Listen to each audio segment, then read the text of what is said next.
बच्चों आज हमारा टॉपिक है साबुन एवं साबुनीकरण, ठीक है ना।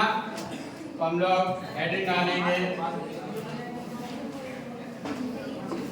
साबुन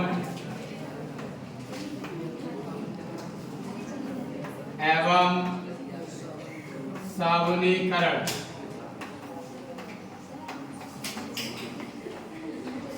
साबुन एवं साबुनीकरण। साबुन एवं साबुनीकरण, सॉप एंड सॉफ्टनिफिकेशन, ठीक है ना। Soap and saponification. देखो साबुन कहते किसे हैं? उच्च अणुभार वाले मोनोकार्बोक्सिलिक अम्लों के सोडियम या पोटेशियम लवण को साबुन कहते हैं। क्या कहते हैं? साबुन। उच्च अणुभार वाले मोनोकार्बोक्सिलिक अम्लों को उच्च अणुभार वाले मोनोकार्बोक्सिलिक अम्लों के सोडियम या पोटेशियम लवण को साबुन कहते हैं। ये तेल या वसाओं के तनु NaOH या KOH सोडियम हाइड्रोक्साइड या पोटेशियम हाइड्रोक्साइड द्वारा जल अपघटन से प्राप्त होते हैं। तो तेलों और वसाओं से जो साबुन प्राप्त करने की जो प्रक्रिया है उसको हम क्या कहते हैं? साबुनीकरण। तो अब हम लोग पढ़ेंगे साबुन एवं साबुनीकरण क्या है वो लिखते हैं। लिखें, हेडिंग डाल लिया सभी ने। लिखें उच्च अणुभार वाले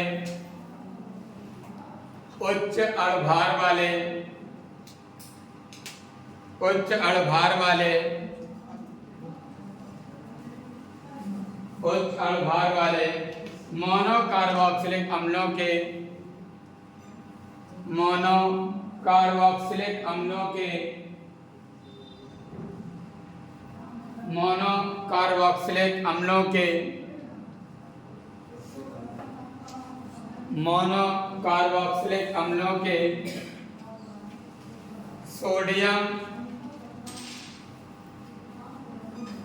सोडियम तथा पोटेशियम लवण अम्लों के सोडियम तथा पोटेशियम लवण को साबुन कहते हैं। साबुन कहते हैं।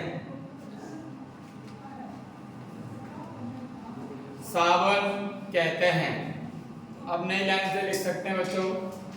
देखें, ये तेलों और वसाओं के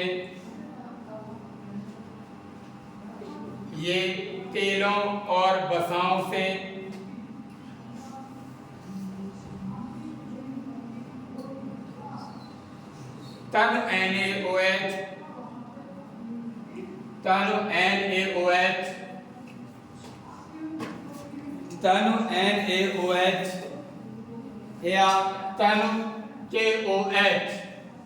तनु NaOH या तनु KOH द्वारा जल अपघटन से प्राप्त होते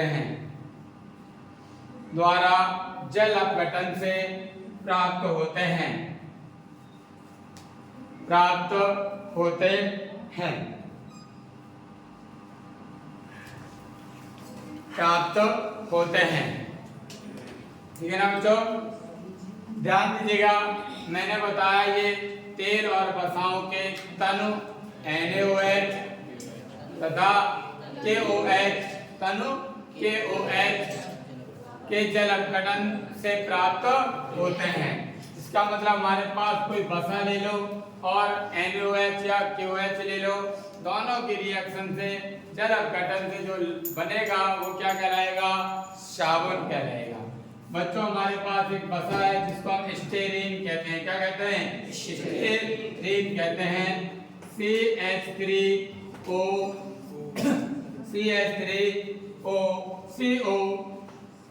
C17H35 single bond CH2OCO C17H35 single bond CH3O CO C17H35 ठीक है ना बच्चों, प्लस NaOH क्या है बच्चों, या हम इसकी जगह पर क्या लिख सकते हैं KOH, दोनों में से कोई भी ले लो, ठीक है ना, कोई भी हम लोग ले सकते हैं। जब इसका जल अपघटन इसके द्वारा कराया जाएगा तो हमें क्या प्राप्त होगा, सावन प्राप्त होगा। क्या प्राप्त होगा, सावन प्राप्त होगा। तो सावन प्राप्त होगा, ध्यान दीजिएगा।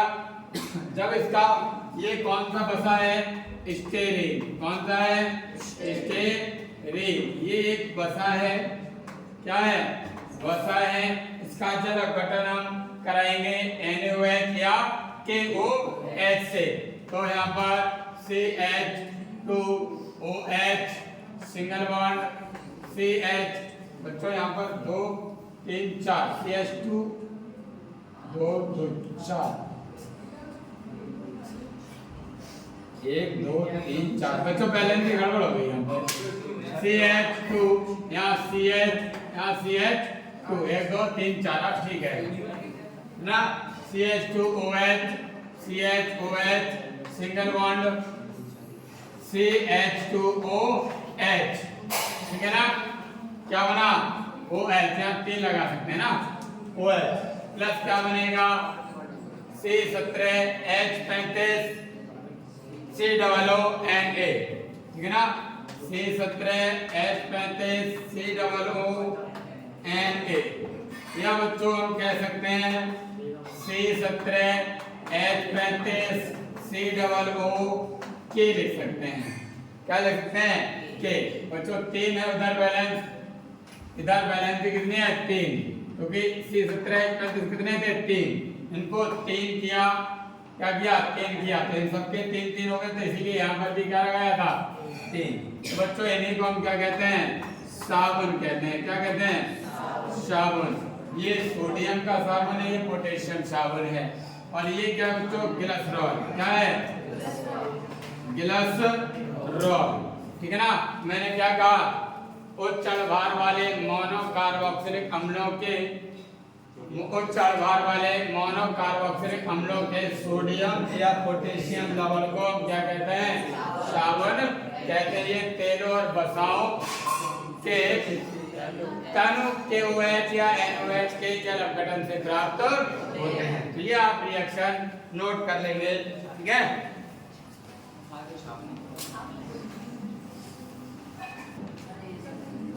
लिख लिया है। ये तो बात हो गई बच्चों साबुन की। साबुन की परिभाषा क्या है, उच्च भार वाले मोनोकार्बोक्सिलिक अम्लों के सोडियम या पोटेशियम लवण को साबुन कहते हैं।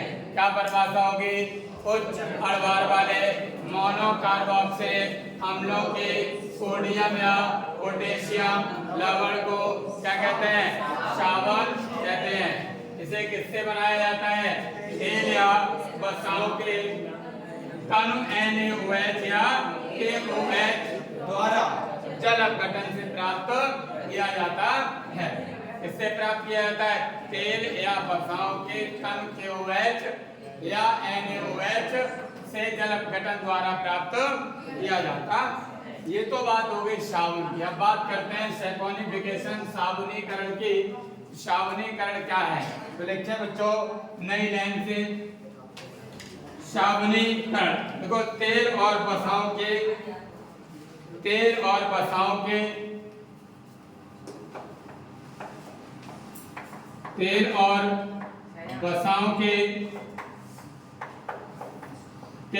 वसाओं के क्षारीय जल अपघटन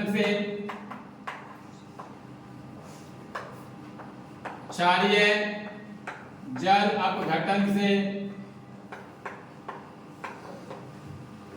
प्राप्त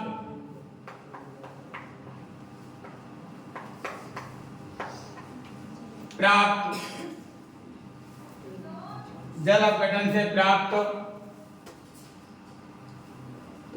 होने वाले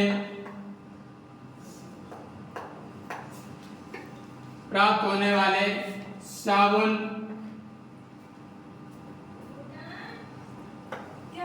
की क्रिया को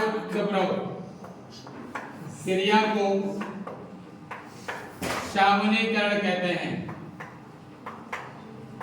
साबुनीकरण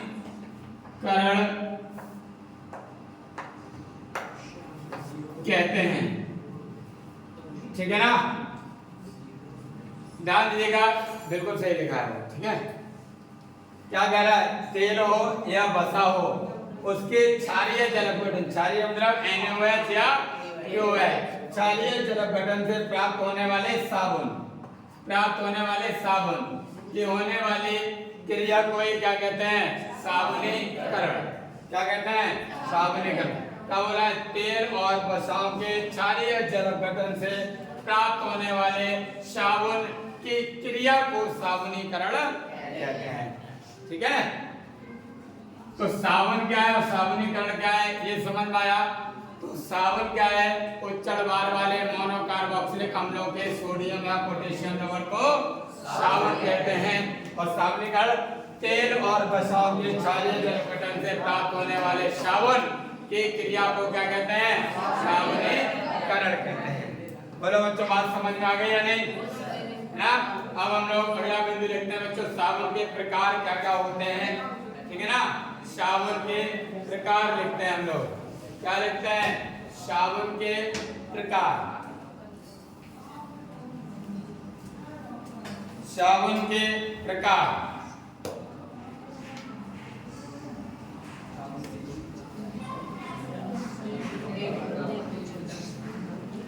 क्या लिखेंगे हम लोग, साबुन के प्रकार। साबुन के प्रकार साबुन के प्रकार।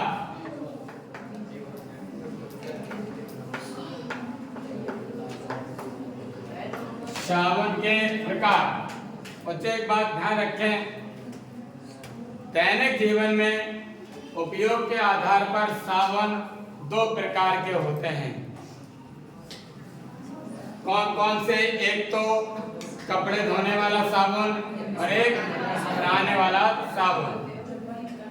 लेकिन हम लोग एक साबुन को कहते हैं मृदु साबुन और एक को कहते हैं कठोर साबुन। नहाने वाले साबुन को मृदु साबुन कहते हैं और कपड़े धोने वाले साबुन को कठोर साबुन कहते हैं। फिलहाल अभी नॉर्मली बात करते हैं। तो साबुन के प्रकार कितने होते हैं, साबुन दो प्रकार के होते हैं। कितने प्रकार के, दो प्रकार के। वो दो प्रकार कौन कौन से हैं, एक होता है मृदु साबुन। क्या होता है, मृदु साबुन। और दूसरा होता है बच्चों कठोर साबुन। कठोर साबुन, ध्यान दीजिएगा। मृदु साबुन क्या होता है, ध्यान दो, पोटेशियम साबुन, इधर ध्यान दो। पोटेशियम साबुन सोडियम साबुनों की तुलना में कैसे होते हैं, मुलायम होते हैं और क्या कहलाते हैं, मृदु साबुन। ठीक है ना। और कठोर साबुन की बात करें, सोडियम साबुन पोटेशियम साबुनों की तुलना में कठोर होते हैं, इसलिए क्या कहलाते हैं, कठोर साबुन कहलाते हैं। चलिए हम लोग लिखते हैं, ये हाइड्रोलिक साबुन के प्रकार लिखें। ये दो प्रकार के होते हैं, ये दो प्रकार के होते हैं। ये दो प्रकार के होते हैं। ये दो प्रकार के होते हैं। कितने प्रकार के होते हैं बच्चों, नंबर एक मृदु साबुन, वो दोनों लिखे हैं। नंबर एक मृदु साबुन, नंबर दो कठोर साबुन। मृदु साबुन, नंबर दो कठोर साबुन। कठोर साबुन, ठीक है ना। नंबर एक निकालेंगे मृदु साबुन।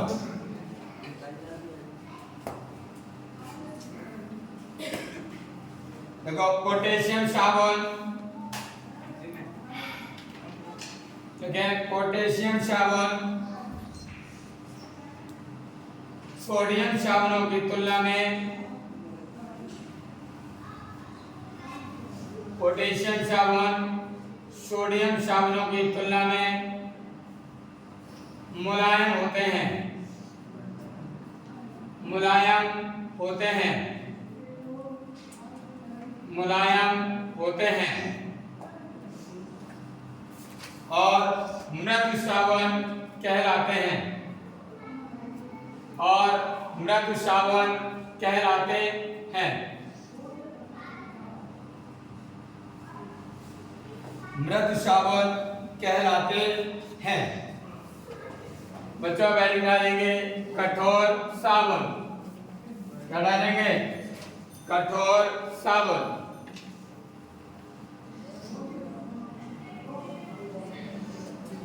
कठोर साबुन, इसका जस्ट अपोजिट लिखना है। क्या लिखेंगे? क्या लिखना है? सोडियम साबुन पोटेशियम साबुनों की तुलना में कठोर होते हैं। देखो सोडियम साबुन पोटेशियम साबुनों की तुलना में, पोटेशियम साबुनों की तुलना में,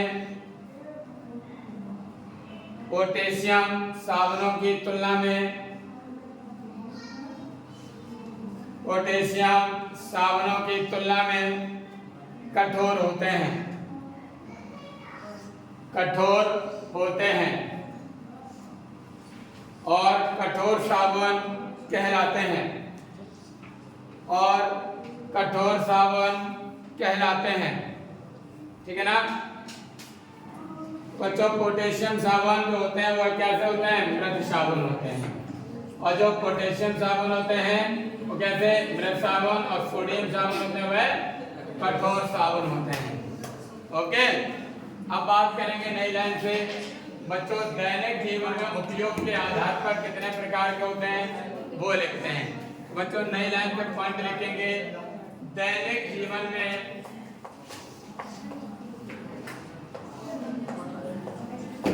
दैनिक जीवन मतलब डेली लाइफ में जो हम यूज करते हैं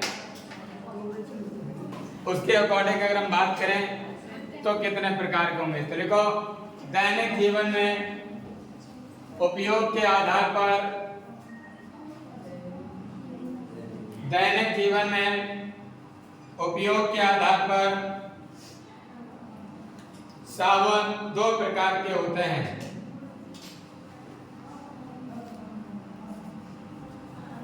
साबुन दो प्रकार के होते हैं। कौन कौन से? वो कौन कौन से हैं? देखो भाई दैनिक जीवन के आधार पर ये दो प्रकार के हैं। एक तो बच्चों हम क्या कहते हैं?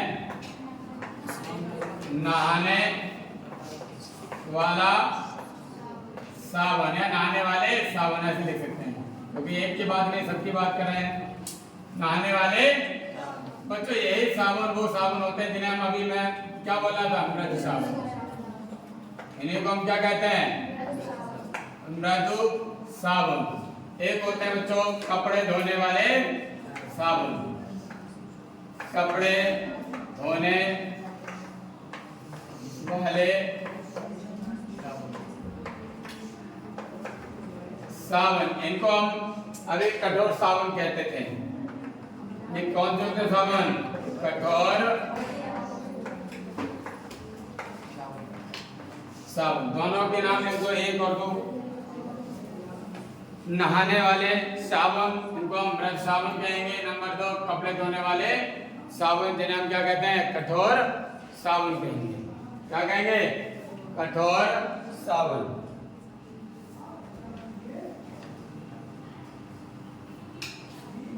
कठोर साबुन कहेंगे ना? चलिए अब बच्चों हम लोग लिखेंगे अच्छे साबुन के गुण क्या हैं? क्या अच्छे साबुन के गुण? लिख लिया हो तो हेडिंग डालेंगे अच्छे साबुन के गुण। क्या लिखेंगे?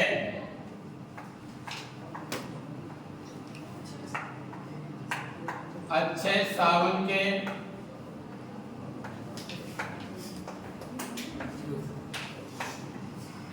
गुण। अच्छे साबुन के गुण। अच्छे साबुन के गुण। पहला गुण क्या है बोलो बच्चों? अच्छा साबुन हम उसे कहेंगे जिसमें जल की मात्रा 10% से अधिक ना हो। ठीक है, 10% से अधिक नहीं होनी चाहिए। पहला बिंदु लिखेंगे नंबर 1 लिखें इसमें जल की मात्रा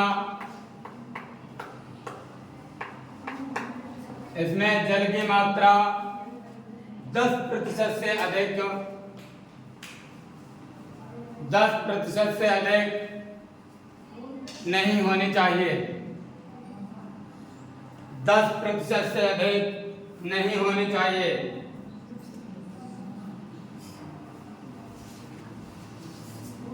ठीक है ना?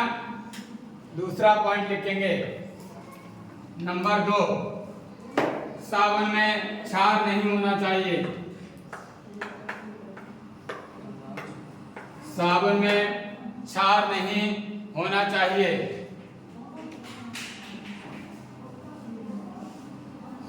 क्षार नहीं होने चाहिए। बताओ आप लोग क्षार क्यों नहीं होने चाहिए?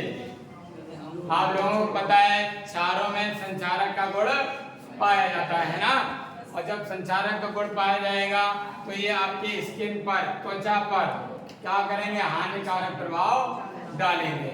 ठीक है ना? इसीलिए तो कहा जाता है कपड़े धोने वाले साबुन से हाथ मुंह क्या धुलते हैं? कपड़े ही धुलते हैं। कभी देखा है आप लोगों से कहो कपड़े धोने वाले साबुन से हाथ मुंह धुलो एकदम गोरे हो जाओगे, है ना? नहीं होगा, ऐसा नहीं होता है कभी भी। गोरा या काला होना एक बायोलॉजी का फैक्ट है जिसको हम क्या कहते हैं? मेलेनिन नाम से जानते हैं। ठीक है ना?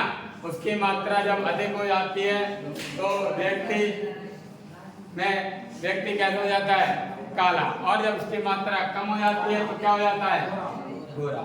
फिलहाल वो उस पर डिपेंड करता है। मैंने कहा आपसे कि अगर कपड़े धोने वाले साबुन से आप हाथ मुंह धुलें गोरे हो जाएंगे, क्या ये सही होगा? गोरे नहीं होंगे, आपकी त्वचा पे प्रभाव पड़ेगा, बुरा प्रभाव। ठीक है ना? अजीब सा चेहरा लगने लगेगा, बालों में लगा लो बाल झड़ने लगेंगे, है ना? ऐसा होता है।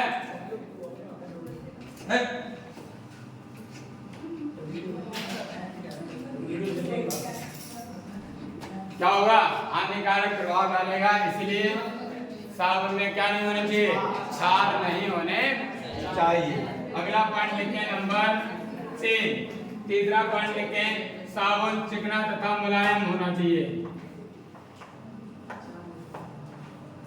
चिकना तथा मुलायम होना चाहिए। चिकना तथा मुलायम होना चाहिए। साबुन चिकना एवं मुलायम होना चाहिए। अच्छा साबुन कौन सा है भाई? आप लोग कौन सा इस्तेमाल करते हैं? साबुन कौन सा यूज करते हैं? लक्स नंबर 1 आमतौर पे तो यही यूज होता है। लक्स है, निर्मा है, नंबर 1 है, डिटॉल है, सेवलॉन भी है, ये भी यूज कर लेते हैं। आमतौर पे यूज होने वाले साबुन है ना? अच्छा, कपड़े धोने वाले साबुनों में कौन सा आमतौर पे यूज करते हैं? कौन सा करते हैं साबुन? कौन सा यूज करते हैं?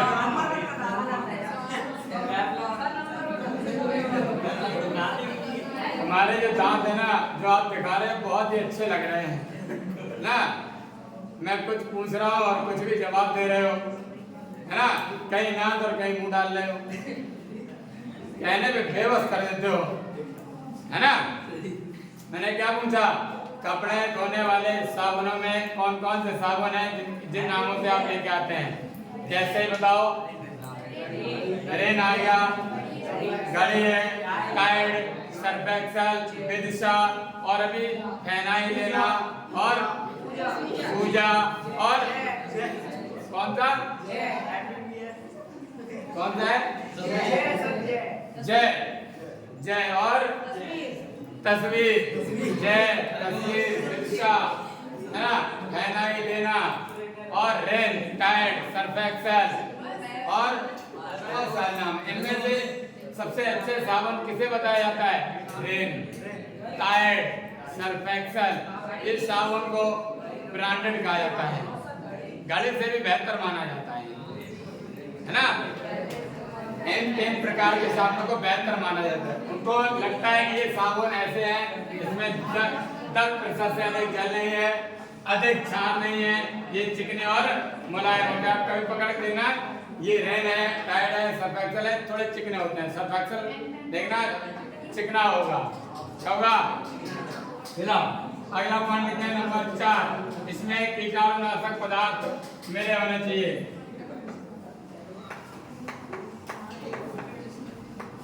कीटाणुनाशक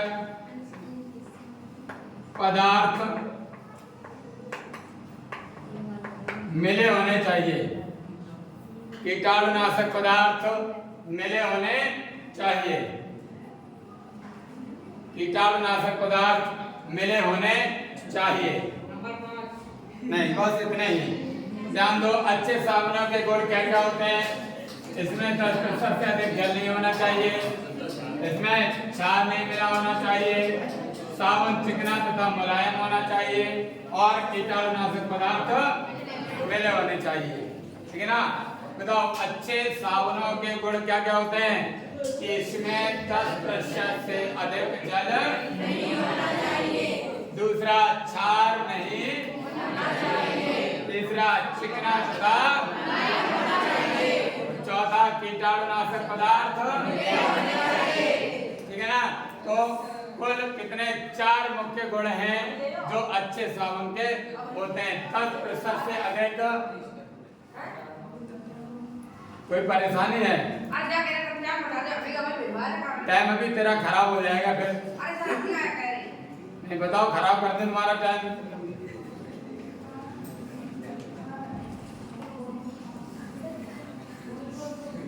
पहला गुण क्या है? 10% से अधिक जल नहीं होना चाहिए, क्षार नहीं होना चाहिए, चिकने और मुलायम होने चाहिए, और इसमें कीटाणुनाशक पदार्थ। कोई तकलीफ है? नो तकलीफ। अब हम बात करते हैं कपड़े धोने वाले साबुन और नहाने वाले साबुन में अंतर क्या है। तो हेडिंग डाले सभी लोग, डालो नहाने तथा कपड़े धोने के साबुन में अंतर।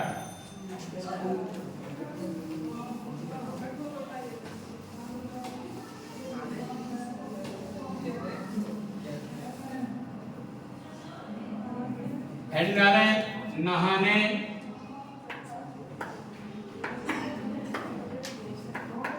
तथा कपड़े धोने के साबुन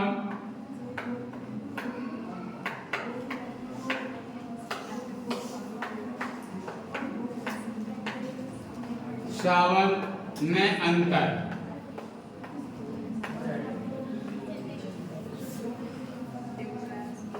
एक तरफ लिखेंगे नहाने का साबुन,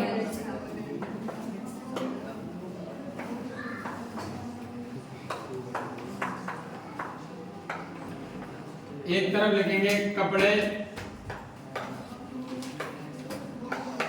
धोने का साबुन।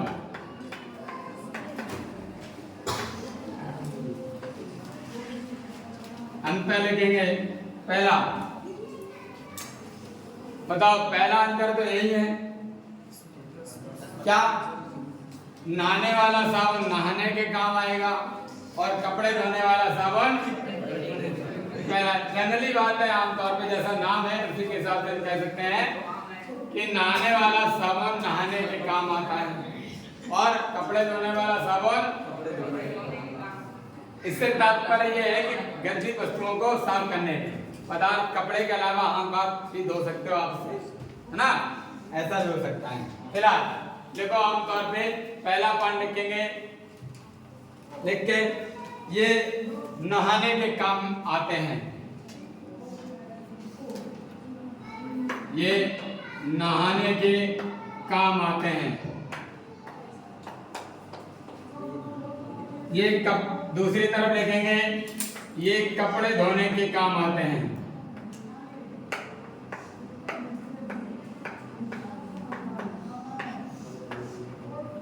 कपड़े धोने के काम आते हैं। इसमें लिखे नंबर 2 पॉइंट, ये अच्छे प्रकार के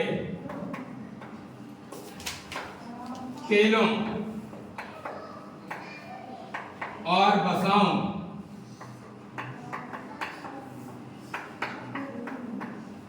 से बनाए जाते हैं।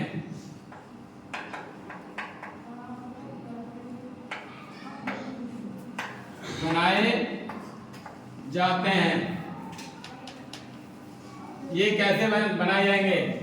इधर वाले ये सस्ते प्रकार के या सस्ते तेल और वसाओं, सीधा लिख सकते हैं। इधर लिखे नंबर 2, ये सस्ते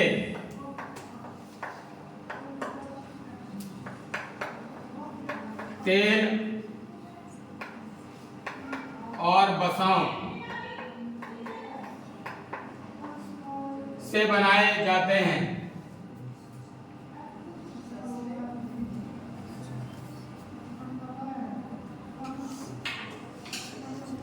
बनाए जाते हैं। तीसरा बच्चों आप बताओ, नहाने वाले साबुन कलर्ड होते हैं या कलरलेस होते हैं? कलरलेस होते हैं। कैसे होते हैं? शाबाश, क्या बात है।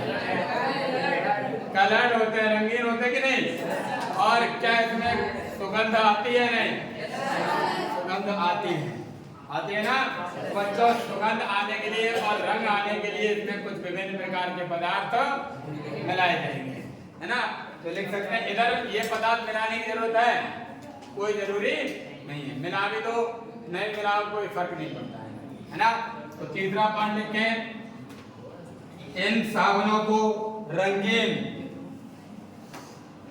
इन साबुनों को रंगीन तथा सुगंधित करने के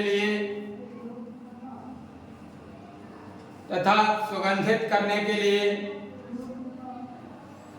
विभिन्न पदार्थ मिलाए जाते हैं।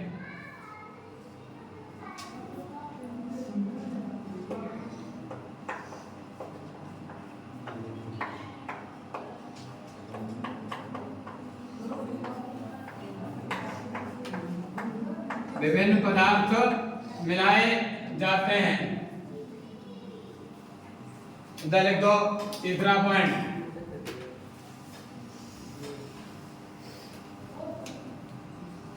इधर क्या लिखेंगे? इसकी कोई आवश्यकता नहीं होती है। लिख दो,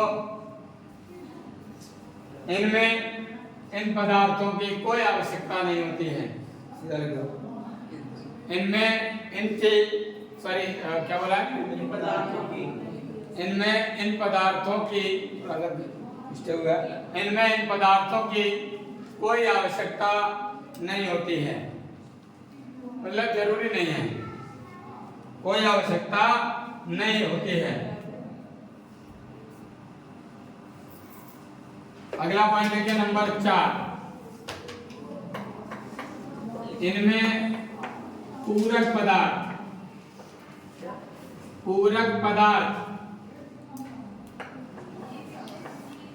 पूरक पदार्थ नहीं मिलाए जाते हैं।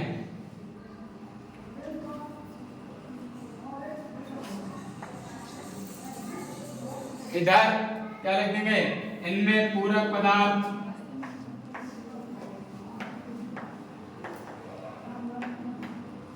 पदार्थ जैसे सोडियम सिलिकेट,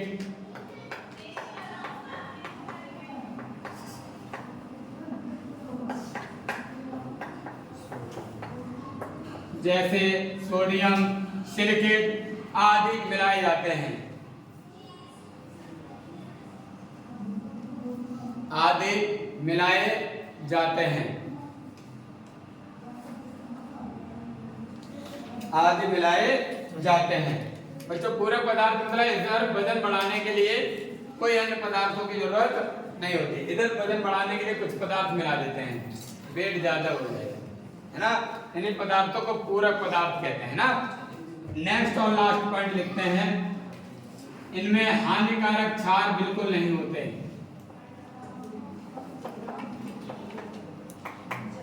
इनमें हानिकारक क्षार नहीं होते,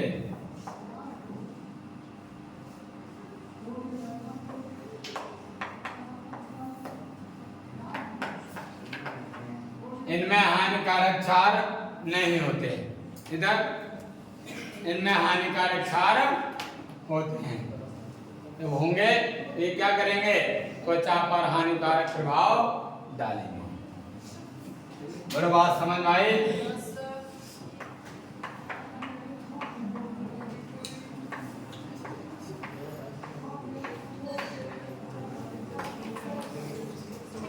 है ना। देखो ये हो गए नहाने तथा कपड़े धोने वाले साबुन में अंतर क्या क्या होता है। नहाने वाले साबुन नहाने के काम, कपड़े वाले साबुन कपड़े धोने के काम। ये अच्छे प्रकार के तेल वसाओं से और ये सस्ते तेल वसाओं से बनाए जाएंगे। इनमें रंगीन और सुगंधित पदार्थ, सुगंधित करने के लिए पदार्थ मिलाए जाएंगे, लेकिन इसमें इनकी कोई जरूरत नहीं है। इनमें क्या मिलाए जाएंगे, पूरक पदार्थ, जबकि इनमें पूरक पदार्थ इसमें पूरक पदार्थ नहीं मिलाए जाएंगे, इसमें पूरक पदार्थ, और इसमें हानिकारक क्षार नहीं होंगे, इसमें हानिकारक क्षार जो कि त्वचा पर प्रभाव डालेंगे। बोलो बात समझ में आ गई? कल हम लोग बच्चों पढ़ेंगे साबुन की स्वास्थ्यकारक क्रिया, कि साबुन कपड़ों को साफ कैसे कर देता है। तब तक क्लास यहीं तक, मिलते हैं लंबे से ब्रेक के बाद, कल पुनः है। ओके।